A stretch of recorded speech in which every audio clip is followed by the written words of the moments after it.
Assalamualaikum warahmatullahi wabarakatuh. Salam sejahtera bagi kita semua. Pada kesempatan kali ini kita akan membahas tentang investasi jangka panjang, yang mana nanti kita akan membahas dua materi. Yang pertama adalah investasi saham dan yang kedua adalah investasi obligasi. Kita bahas dulu tentang investasi dalam saham. Saham sendiri merupakan bukti kepemilikan satu perusahaan, bisa dimiliki oleh individu maupun perusahaan.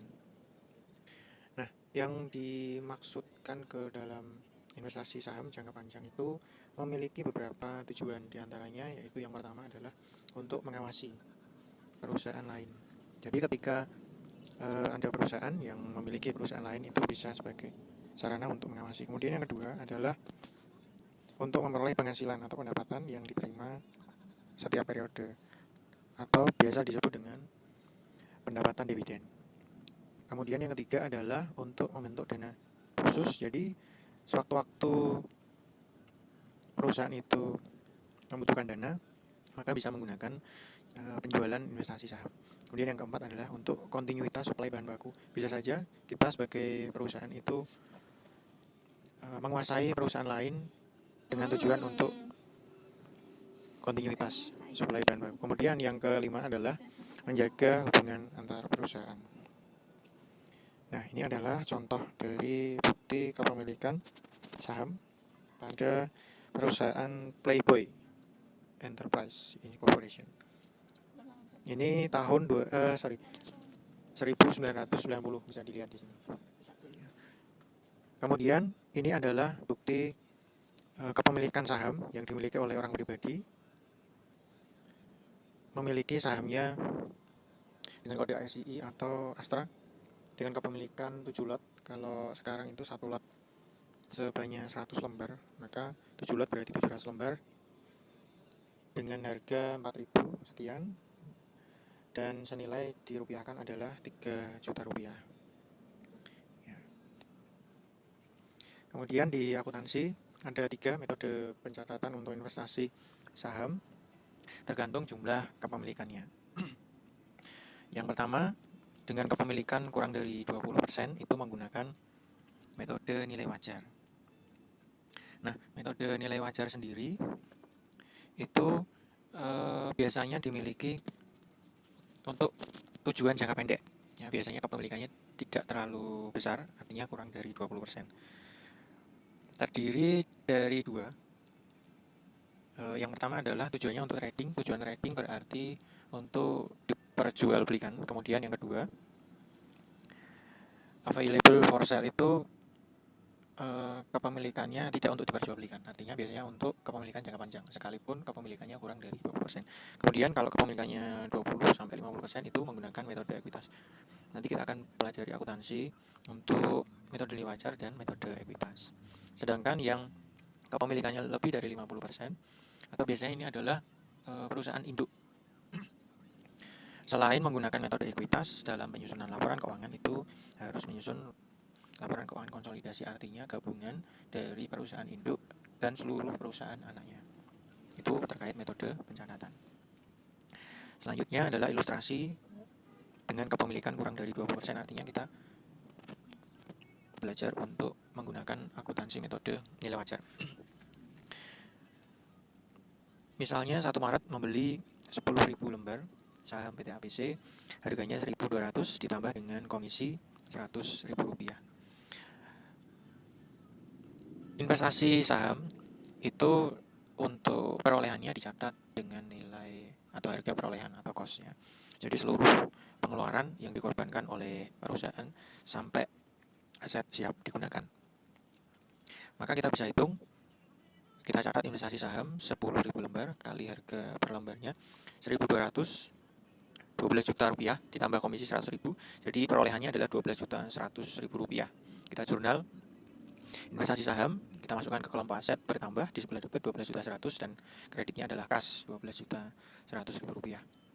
Kemudian tanggal 30 April mengumumkan dividen 60 rupiah per lembar bagi pemegang saham tercatat 15 Mei 2012. Kita lihat sejenak, kepemilikan terhadap PT ABC itu tanggal 1 Maret. Sedangkan di sini adalah dividen yang dibagi adalah pemegang saham yang tercatat 15 Mei. Artinya yang memperoleh hak untuk mendapatkan dividen adalah mereka yang memiliki saham PT ABC sebelum tanggal 15 Mei. Sehingga kita memperoleh hak untuk mendapat dividen. Nah, beberapa yang perlu dipahami bahwa ketika diumumkan dividen belum tentu langsung dibagikan dalam bentuk kas. Ya, tapi ketika dividen diumumkan, kita berhak untuk mencatatnya sebagai pendapatan dividen sekalipun belum diterima uangnya. Dengan asumsi bahwa tanggal 30 ini belum diterima uangnya, maka kita akui sebagai piutang dividen. Ya, Rp600.000. Rp600.000 ini dari mana? Yaitu Rp60 per lembar dikali jumlah lembar yang kita miliki adalah 10.000 lembar. Ya, di sebelah debit, kemudian kreditnya adalah pendapatan dividen Rp600.000. Lalu tanggal 15 Juni menerima pembayaran dividen. Ya, ini baru kita terima pembayarannya tanggal 15 Juni. Maka kita menerima kas Rp600.000 dan piutang dividennya berkurang Rp600.000. Berikutnya adalah terkait penyesuaian tanggal 31 Desember 2012, itu ternyata harga pasar saham PT ABC 1.220. Nah, kita lihat sebelumnya kita beli pada posisi 1.200, sehingga secara kasat mata ada kenaikan harga per lembar. Ketika harga pada 31 Desember 2012 itu sama dengan ketika kita membeli, berarti tidak perlu ada penyesuaian. Tapi ketika harganya berbeda, maka kita harus sesuaikan. Kita harus bandingkan dulu harga perolehan ketika kita membeli adalah 12.100.000, sedangkan harga pasarnya adalah 12.200.000 dari 1.220 kali jumlah lembar saham yang kita miliki adalah 10.000. Maka ketika kita bandingkan harga perolehan 12.100.000 dinilai oleh pasar 12.200.000, maka ada keuntungan karena saham yang kita miliki itu dinilai pasar lebih tinggi, keuntungan 100.000. Maka kita bisa jurnal sebagai berikut. Di sebelah debit adalah penyisian investasi atas harga pasar 100.000. Ini nanti dilaporkan dalam laporan posisi keuangan, biasanya letaknya di bawah akun investasi saham. Kemudian di sebelah kreditnya adalah keuntungan, karena umumnya keuntungan atau laba itu berada di sebelah kredit Rp100.000. Nah, keuntungan ini biasanya letaknya di laporan laba rugi. Nah, pertanyaannya adalah bagaimana kalau misalnya pasar menilai lebih rendah saham kita, tinggal dibalik. Bukan keuntungan tapi kerugian di sebelah debit. Kemudian di sebelah kreditnya adalah penyisian investasi atas harga pasar. Ya. Nah, selanjutnya adalah yang memiliki saham atau kepemilikan antara 20 sampai 50%. Ada beberapa perbedaan dengan metode nilai wajar. Yang pertama adalah ketika perusahaan itu mengalami laba, maka ada sebagian laba itu bisa kita akui sebagai hak investor. Kita sebagai investor itu memiliki hak, kita catat sebagai penambah investasi kita. Kemudian lawannya adalah pendapatan investasi. Kemudian bagaimana kalau rugi? Kalau rugi sebaliknya akan menurunkan nilai investasi jangka panjang. Lalu yang ketiga adalah kalau misalnya ada dividen yang dibagikan, maka dicatat sebagai penambah kas kalau dividen tunai, dan kreditnya biasanya adalah investasi jangka panjang. Artinya pembagian dividen itu sebagai pengurang investasi jangka panjang kita. Nah, kita masuk ke ilustrasi. Tanggal 1 Maret membeli 30% saham biasa PT ABC seharga 450 juta. Di sini tidak dijelaskan jumlah kepemilikannya berapa lembar, harga per lembarnya juga berapa, tidak masalah. Karena kepemilikannya 30%, maka kita menggunakan metode ekuitas. Kita langsung jurnal saja karena tidak ada biaya komisi dan lain sebagainya. Ya, jurnal sesuai perolehan investasi saham, kita bertambah 450 juta pada kas 450 juta. Kemudian tanggal 31 Desember menunjukkan laporan laba rugi, laba bersih 130 juta rupiah, serta mengumumkan dividen 52 juta rupiah. Nah, kita kupas satu persatu. Kita akui dulu laba bersih. Ketika PT ABC mengalami laba, maka ada sebagian sesuai dengan kepemilikan kita 30%, itu kita bisa akui sebagai penambah investasi kita. Kepemilikan kita 30%, kemudian labanya adalah 130 juta, maka kita bisa mengakui sebesar 39 juta sebagai penambah investasi. Investasi bertambah di sebelah debit 39 juta. Kreditnya adalah pendapatan investasi 39 juta. Lalu bagaimana kalau di saat yang sama mengumumkan dividen? Nah, diasumsikan bahwa dividennya belum diterima, maka kita akui hanya sebatas kepemilikan kita. Karena total dividen yang dibagi 52 juta, maka kepemilikan kita 30%, berarti 30% kali 52 juta dividen yang dibagi. Maka dividen kita 15, yang kita akan terima adalah 15.600. Ingat pada slide sebelumnya menjelaskan bahwa dividen itu mengurangi nilai investasi, berarti investasi saham berkurang di sebelah kredit 15.600. Karena dividen tunai belum kita terima uangnya, maka kita jurnal sebagai piutang dividen 15.600 di sebelah debit. Nah, lalu berikutnya misalnya tanggal 15 Januari menjual setengah atau 50% saham PT ABC seharga 250 juta. Nah, kita harus mencari dulu berapa nilai bukunya dari 50% saham kita. Ya. Kita beli pada posisi 450 juta. Ya. Kemudian laba, tadi disampaikan bahwa laba menambah nilai investasi berarti ditambah 39 juta.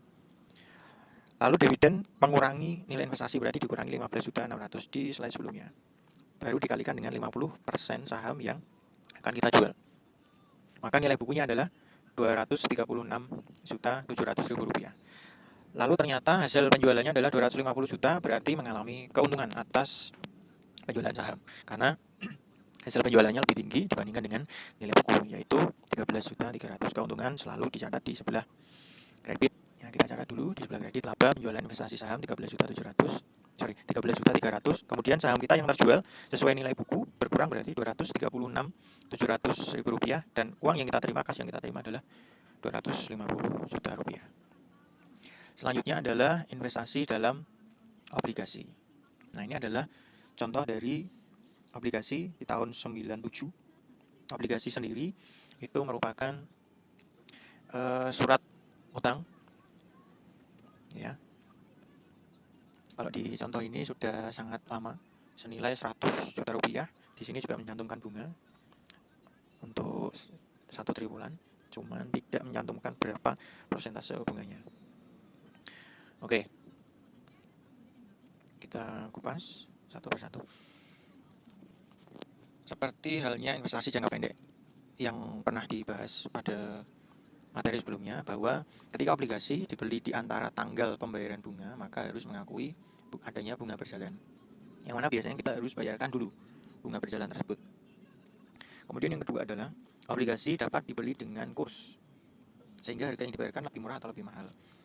Kalau di soal kasus biasanya menunjukkan kursnya misalnya 101, berarti 101% dari nilai nominal, atau 97, berarti 97% dikali nilai nominal. Atau di kasus lain sudah menyebutkan nilai rupiah yang harus dibayarkan, ya berarti bisa langsung di jurnal. Kemudian yang C, obligasi akan dilunasi pada tanggal jatuh tempo sesuai dengan nilai nominal.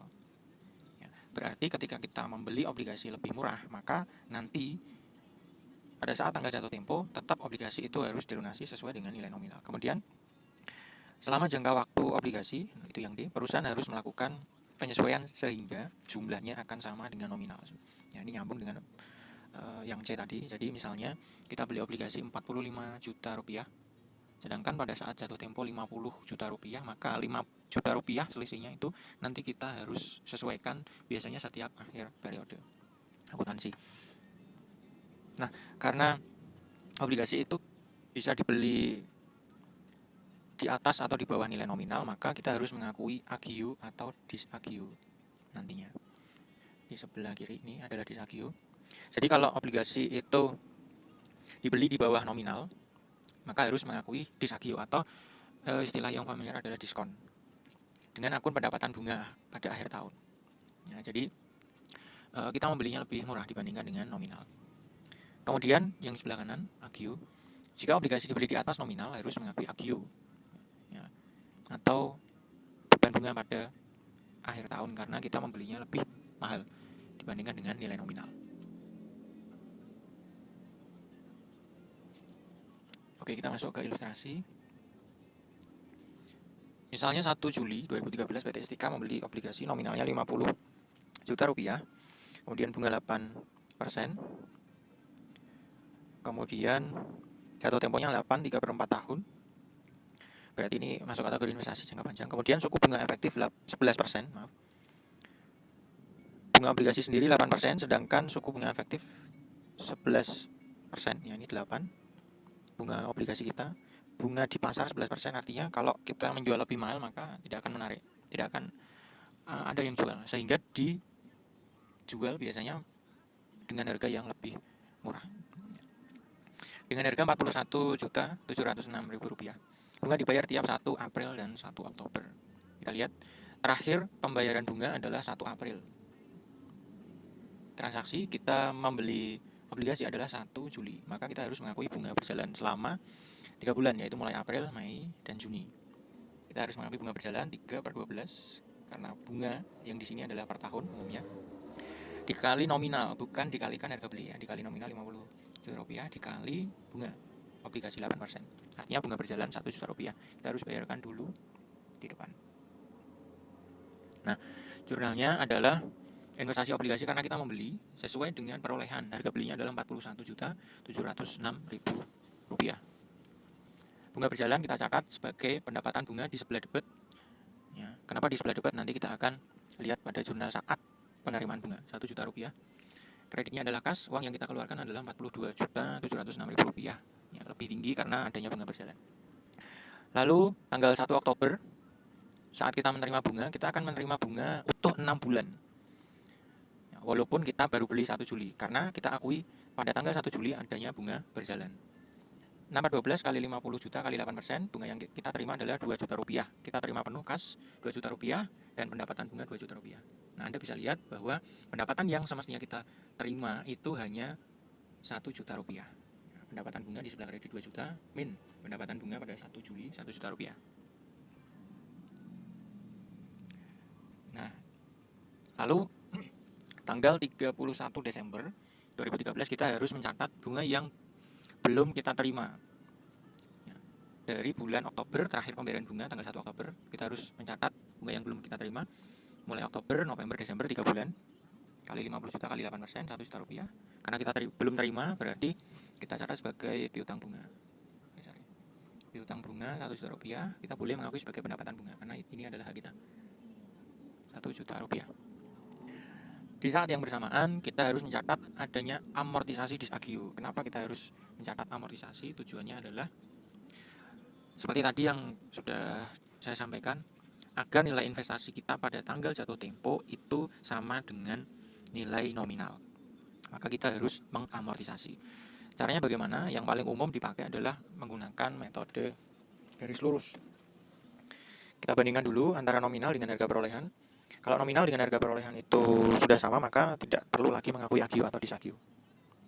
Nominalnya 50 juta, kemudian harga perolehannya 41.706, maka kita harus mengakui dis-agio Rp8.294.000. Kita amortisasi selama 3/4 tahun. Atau kalau kita bagi per bulan, berarti Rp8.294.000 dibagi 105 bulan. Per bulan amortisasinya Rp79.000. Nah, kita amortisasi selama kepemilikan obligasi kita. Kita membeli obligasi mulai tanggal 1 Juli, berarti kita hitung mulai 1 Juli, Agustus, September, Oktober, November, Desember, 6 bulan. Berarti amortisasi per bulan 79.000 kali 6 bulan. Ya. Amortisasi dis-agio itu bisa menaikkan nilai investasi obligasi kita. Ya. Berarti investasi obligasi bertambah di sebelah debit Rp474.000 dan pendapatan bunga Rp474.000. Bagaimana kalau yang diamortisasi adalah agio? Kita tinggal balik. Ya, pendapatan bunga ini di sebelah debit, bukan pendapatan bunga tapi beban bunga. Kemudian investasi obligasinya di sebelah kredit. Ya, tinggal dibalik. Lalu selanjutnya adalah penjualan obligasi. Katakanlah tanggal 30 Juni 2020 obligasi dijual senilai Rp47.350.000. Ya, maka langkah pertama yang kita lakukan adalah kita harus mencatat amortisasi dulu terlebih dahulu. Ini ya, amortisasi dari tanggal terakhir biasanya amortisasi di jurnal 31 Desember. Berarti amortisasi kita catat mulai 1 Januari 2020 sampai 30 Juni 2020 tanggal penjualan. Januari, Februari, Maret, April, Mei, Juni, 6 bulan, berarti kita amortisasi 6 bulan. Investasi obligasi 474, pendapatan bunga 474. Ya. Kemudian kita juga berhak untuk menerima bunga walaupun tidak tepat pada saat pembayaran bunga, yaitu 1 April dan 1 Oktober.